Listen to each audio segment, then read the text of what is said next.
Plant family, 2 genera in Magnoliaceae. My journey with the Magnoliaceae family. As someone passionate about plants, I've always been drawn to the Magnoliaceae family. It's fascinating to explore a group of trees and shrubs that feel ancient yet thrive in the modern world.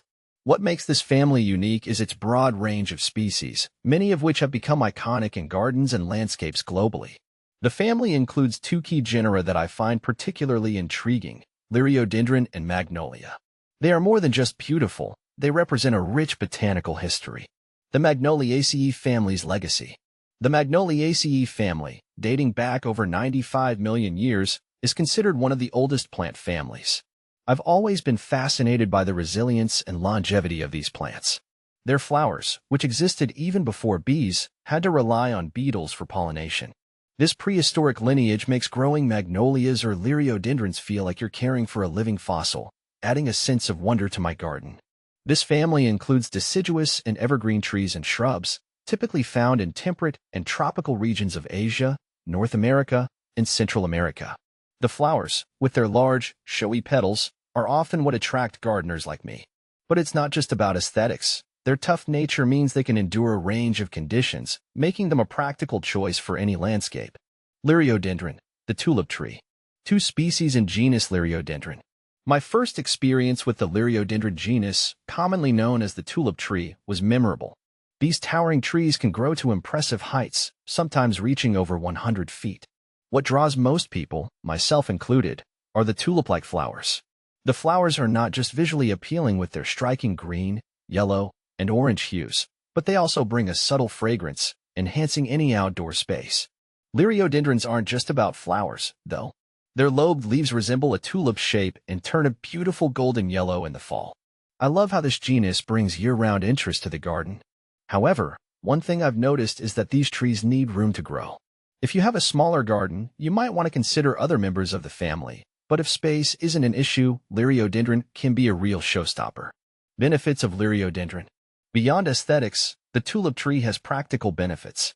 It provides excellent shade due to its large canopy, and its straight, towering trunk makes it ideal for lumber. I've seen these trees being used in reforestation projects because of their fast growth and ability to improve soil quality. For me, it's a win-win, beauty and functionality wrapped into one. Magnolia, a garden classic. 370 species in genus Magnolia.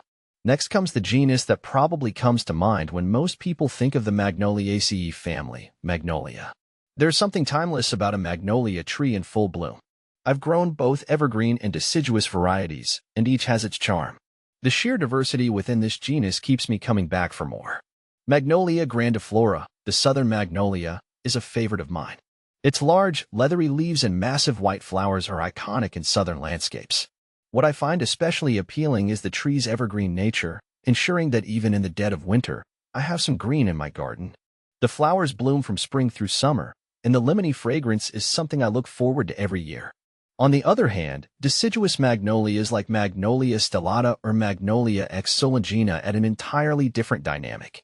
These bloom in early spring before the leaves appear, making them a real statement piece after a long winter. The delicate pink and white flowers bring a softness to the garden that I've found hard to replicate with other plants.